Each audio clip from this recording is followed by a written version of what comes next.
विचित्र युवक आया है।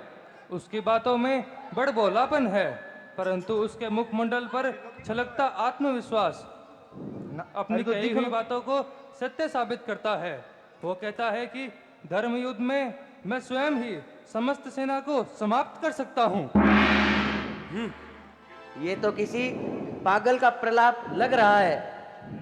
नहीं पार्थ, युवक है, युद्ध की बात करता है। चलो चलकर देख लो, कदापि सत्य ही बोल रहा हो। चलो चलते हैं। जो आज्ञा।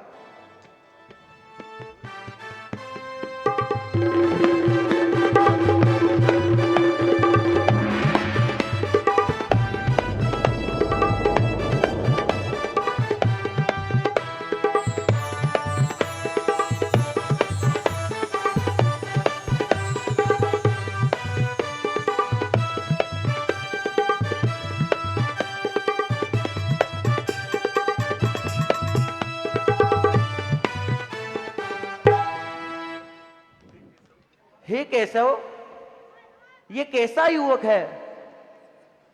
ये कैसे संभव हो सकता है कि एक अकेला युवक क्षण भर में ही संपूर्ण युद्ध को समाप्त कर सकता है? ये तो पता नहीं पार्थ, पर मैं तुम्हें एक कथा सुनाता हूं।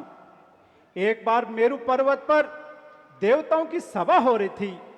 सभी देवता चर्चा कर ही रहे थे कि गौ का रूप धारण कर पृथ्वी वहां आ गई और भगवान श्री हरि विष्णु से कहा कि हे नारायण, मुझ पर दुष्टों का भार बहुत बढ़ गया है, इसलिए दुष्टों का दमन कर मुझे भारहीन करे।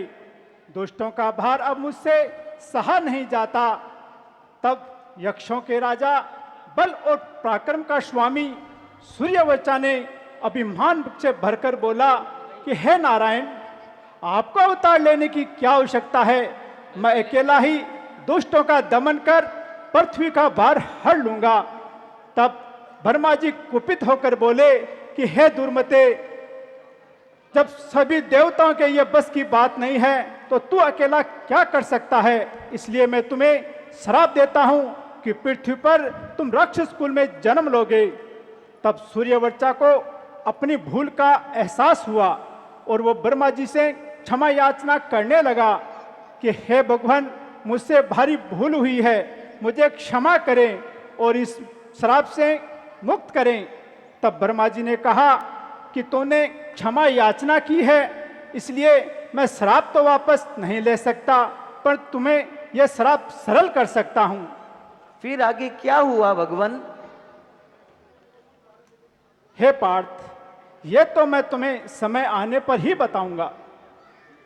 ऐसे आधी अधूरी कथा मत कहिए, ये कथा तो मेरी समझ से परे है।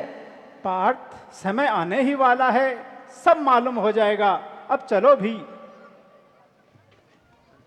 जो आज्ञा भगवान।